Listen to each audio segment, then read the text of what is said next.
आप सभी को जोहार, नमस्कार। हमारा चैनल माय ड्रीम डेस्टिनी और सारनाथ इंस्टीट्यूट के द्वारा आयोजित जेटेट 2026 के लिए जो परीक्षाएं होने वाली है उसी कड़ी में आज हम लोग शुरुआत करते हैं कंप्यूटर से संबंधित, जो कि क्लास 6 to 8 में पूछे जाएंगे 10 नंबर का। तो उसी का एक जो कंप्यूटर एक सामान्य परिचय के बारे में आज जानकारी प्राप्त कर लेंगे।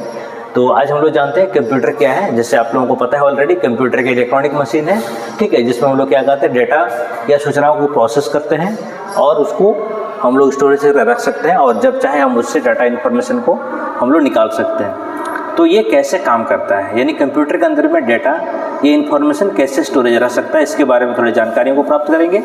जिसमें आता है इनपुट, यानी उसको सबसे पहले से कोई डेटा मौजूद नहीं रहता है, हमें उन्हें कंप्यूटर के अंदर में डेटा को इनपुट करना पड़ता है। तो इनपुट के कुछ मशीनों के बारे में जानेंगे। उसके बाद डेटा को प्रोसेस करना, यानी जहाँ पे स्टोरेज रहता है, फिर वहाँ पे प्रोसेसिंग करना, मतलब उसका अभिकलन करना, कंप्यूटिंग करना, ठीक है। उसके बाद फिर उसको जिस रूप में चाहिए, चाहे वो प्रिंट के रूप में हो या फिर नॉर्मली हम लोग को अगर उसको विजुअल रूप में है देख सकते हैं, यानी आउटपुट के रूप में हम लोग वर्क करते हैं। तो हम बेसिकली जानेंगे कि जो कंप्यूटर के मूल कार्य है, कंप्यूटर किस तरह वर्क करता है। ये आर्किटेक्चर और डायग्राम के माध्यम से आपको हमारे स्क्रीन डिस्प्ले में दिखाया जा रहा है कि इनपुट यूनिट में आपका कीबोर्ड और माउस है, ठीक है, जिससे हम डेटा प्रोग्राम को इनपुट करते हैं। और ये हमारा CPU है, ठीक है। CPU का अलग अलग सेक्शंस है। CPU का पूरा नाम है सेंट्रल प्रोसेसिंग यूनिट, जिसमें आता है control unit, arithmetic and logic unit, उसके बाद है मेन मेमोरी, इसके अलावा ऑक्सिलरी स्टोरेज या मेमोरी यूनिट है, ठीक है। तो ये हमारे CPU के अलग अलग सेक्शंस हैं।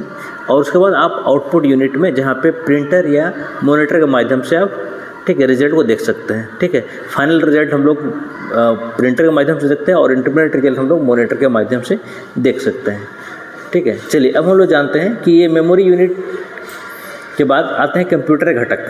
सबसे पहले हम लोग जानेंगे इनपुट यूनिट के बारे में। तो इनपुट यूनिट क्या करता है, ये जो भी इन्फॉर्मेशन है वो हमसे सूचनाओं को लेता है और उसका संग्रहण करता है, निर्देश को प्राप्त करता है, जिससे हम लोग जानते हैं, ठीक है, कीबोर्ड, माउस, स्कैनर, ये इनपुट के उदाहरण हैं, ठीक है।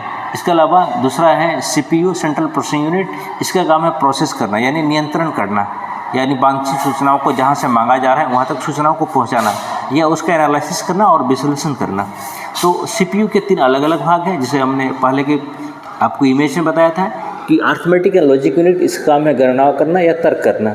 और कंट्रोल यूनिट है निर्देशों पर नियंत्रण करना, या निर्देश कहाँ से मांगे जा रहे हैं, किस जगह में पहुँचाना है, कैसे पहुँचाना है, या किस प्रकार के इनपुट डाला गया है उसको समझना, सुनना। और फिर उसको फाइनली मेमोरी यूनिट में हम उसको स्टोर के रूप में रखते हैं, ठीक है। अगर मान लीजिए इमीडिएटली चाहिए तो उसको दिखा सकते हैं, अगर उसको बाद में देखना है तो उसको हम लोग स्थायी रूप से संग्रह कर सकते हैं या अस्थायी रूप से संग्रह भी कर सकते हैं, ठीक है।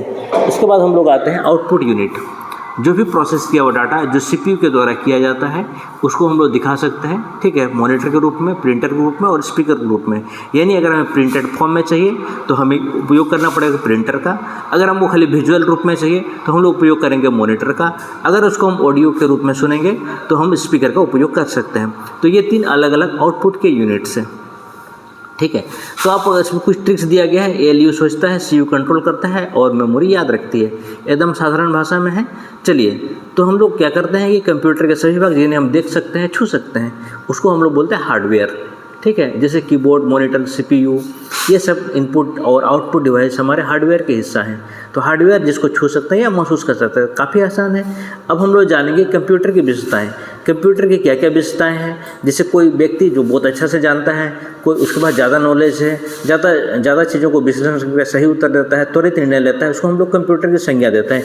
यानी कहने का मतलब है कि कंप्यूटर एक ऐसा मशीन है जिसमें कोई भी कार्य हम कुछ ही सेकंड्स में, कुछ ही मिनटों में कर सकते हैं। यानी इसकी स्पीड काफ़ी ज़्यादा होती है और बड़ा से बड़ा डेटा भी इंफॉर्मेशन रख सकता है। इसके अलावा बिना थके हुए ये लगातार कार्य कर सकता है, साथ ही एक साथ कोई कार्यों को, मल्टीपल वर्क को कर सकता है। इसके अलावा वो अपने आप चलने की क्षमता होती है। साथ में इसके द्वारा जो भी परिणाम दिए जाते हैं ये त्रुटि रहित होते हैं, यानी बिना किसी गलती के ही ये करता है। यानी गलतियाँ कंप्यूटर नहीं करती है, गलतियाँ हम मनुष्य करते हैं। अगर हमने उसमें गलत इनपुट किया है तो आउटपुट भी गलत ही आएगा। चलिए अब हम कंप्यूटर के इतिहास के बारे में थोड़ी सी जानकारी प्राप्त करते हैं कि कंप्यूटर के इतिहास, चूँकि कंप्यूटर यानी गणना का यंत्र, यानी प्राचीन काल में जो सबसे पहले गणना का यंत्र जिसको माना जाता है यह था अबेकस, जिसका आजकल प्राथमिक विद्यालयों में बच्चे गणनाओं को सीखने के लिए करते हैं। ये लगभग 1610 में आया था।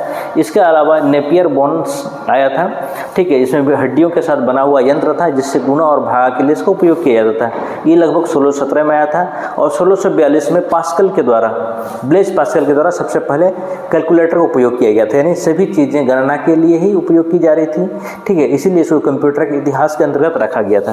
तो इसमें याद रखना है कि पहला कैलकुलेटर ब्लेज पास्कल के द्वारा कब लाया गया था, 1642 ईस्वी में।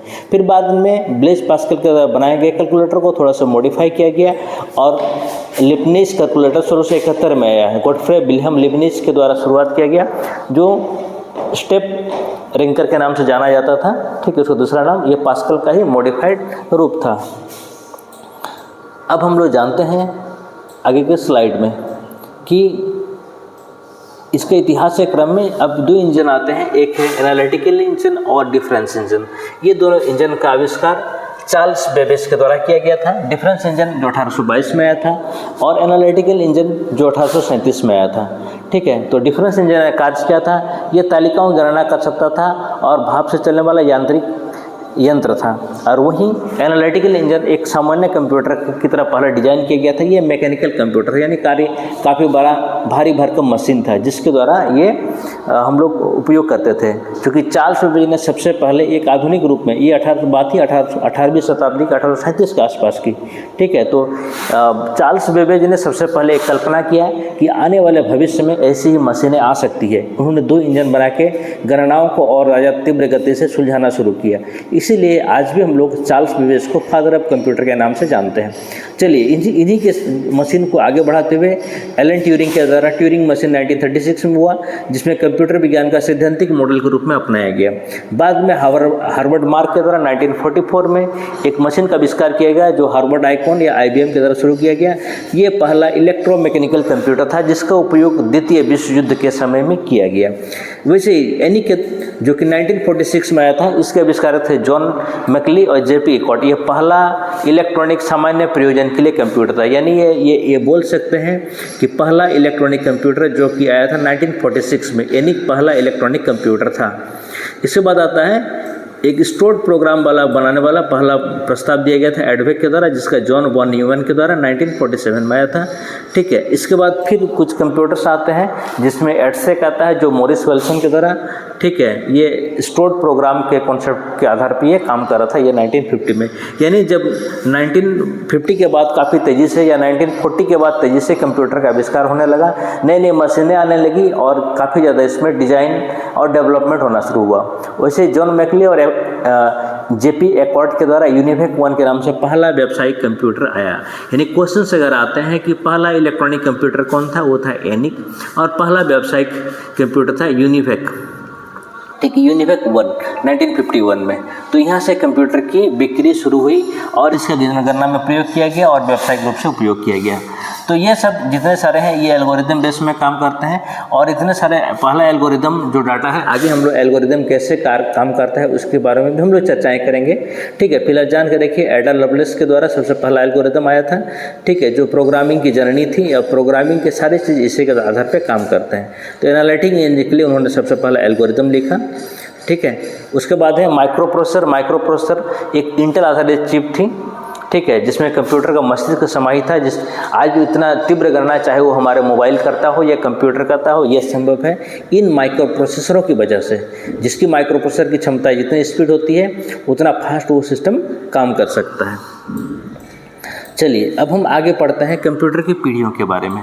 कंप्यूटर की जो पीढ़ियाँ थी, ठीक है, तो हम लोग आज के डेट में जो पीढ़ी थी, ठीक है, 4-5 पीढ़ी तक आ गई है। तो पहला, दूसरा, तीसरा, चौथा, पांचवा, हम अलग अलग पीढ़ियों के बारे में हम लोग जानेंगे, ठीक है।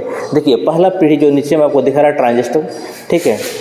इससे पहले भी आप देख सकते हैं कि सबसे पहले जो आया था ये फर्स्ट जनरेशन का, ठीक है, फर्स्ट जनरेशन को जो वैक्यूम ट्यूब दिखाया गया है, वैक्यूम ट्यूब एक बड़ा सा ट्यूब होता था, ठीक है, काफ़ी बड़ा साइज़ का था, जो 1942 से 55 के आसपास में आया था, ठीक है। इसमें सिर्फ मशीनी भाषा 0-1 को समझ सकता था और स्पीड मिली सेकेंड था। जो हमने शुरू में पढ़ा, अभी थोड़ा देर पहले पढ़ा था कि यूनिवेक और एनिक जो पहला इलेक्ट्रॉनिक कंप्यूटर था और पहला व्यावसायिक कंप्यूटर था, ये सब वैक्यूम ट्यूब के आधारित में चलते थे। फिर सेकंड जनरेशन आता है जहाँ पर ट्रांजिस्टर का उपयोग किया जाता है, ठीक है। ट्रांजिस्टर में उदाहरण है IBM 1401 और होनीवेल 400। इसकी ये ट्रांजिस्टर 1956 से 64 के दशक में जो भी कंप्यूटर का आविष्कार ट्रांजिस्टर से युक्त था, जिसमें असेंबली भाषा और इसके स्पीड माइक्रो सेकेंड्स में था। अगला आता है IC या इंटीग्रेटेड सर्किट, जो कि थर्ड जनरेशन का उदाहरण है। और फोर्थ जनरेशन में और ज़्यादा डेवलपमेंट हुआ, जिसमें एप्पल वगैरह आया, जो कि VLSI चिप्स के द्वारा शुरुआत किया गया था, ठीक है। उसके बाद आते हैं फिफ्थ जनरेशन।